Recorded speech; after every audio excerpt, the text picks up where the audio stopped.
ইনিংসের শুরুতে হাবিবুর রহমান সোহানের ব্যাটে ছক্কার বৃষ্টি আর শেষে ইয়াসির মেহরাব দেখালেন টি-20-র ফিনিশিংটা কেমন হতে হয়। দলগত পারফরম্যান্সে শক্তিশালী ভারতের বিপক্ষে ১৯৪ রানের বড় সংগ্রহ পায় বাংলাদেশ। টুর্নামেন্টের সেমিফাইনালের মঞ্চে এই তো যথেষ্ট ছিল ভারতীয়দের হাতে ঘরে ফেরার বিমান টিকিট ধরাতে, কিন্তু দলটা যখন বাংলাদেশ তখন চাইলেই তো আর ফিক্সড স্ক্রিপ্টে হয় না সবকিছু। ম্যাচের সব রোমাঞ্চটা তাই সোহানের শুরুর ইনিংসে নয়, জমা ছিল শেষের জন্য। ভারত পাকিস্তান ছাপিয়ে দক্ষিণ এশিয়ার সবচেয়ে বড় রাইভালরি যে বাংলাদেশ ভারত ম্যাচ, তার উজ্জ্বল উদাহরণ এশিয়া কাপের এই সেমিফাইনাল। কি ছিল না এই ম্যাচে? সোহানের রেকর্ড গড়া ইনিংস, বৈভবের উড়ন্ত শুরু, সবশেষ সুপার ওভার, আর নাটকীয়তার সবটা যেন ওখানেই।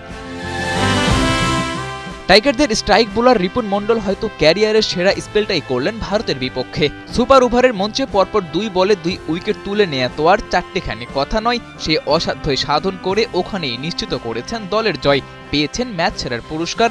1 রানের লক্ষ্যে ব্যাটিংয়ে নেমে ইয়াসির আউট গেলেও রান করতে হয়নি কাউকেই।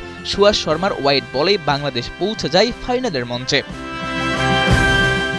আকবর আলীর নেতৃত্বে আরও একবার ভারত বধ হলো ঠিকই, কিন্তু থেকে গেল বেশ কিছু দুশ্চিন্তা। শেষ দিকে চাপের মুহূর্তে টাইগাররা যেভাবে ভেঙে পড়েছে তা খুব কাছ থেকে দেখেছে আসরের অন্য 2 সেমিফাইনালিস্ট। যেই উঠবে ফাইনালে টাইগারদের বিপক্ষে ওরা প্ল্যানিংটাই করবে সেভাবে।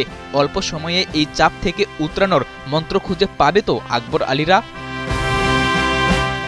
জিসান আর ক্যাপ্টেন আকবররা ভেঙে পড়লেও হাবিবুর রহমান সোহান ছিলেন ব্যতিক্রমী এক নাম। ম্যাচের শুরু থেকেই যিনি দেখিয়েছেন তার আগ্রাসী রূপ। ৬৫ রানের ঝকঝকে ইনিংসে হাঁকিয়েছেন 5 ছক্কা, আর এতেই ইমরুল কায়েসকে টপকে বনে গেছেন বাংলাদেশ এ দলের হয়ে সর্বোচ্চ ছক্কার মালিক। জয়ের উদযাপনটা তাই বাকিদের চেয়ে সোহানের জন্য একটু আলাদাই হবে।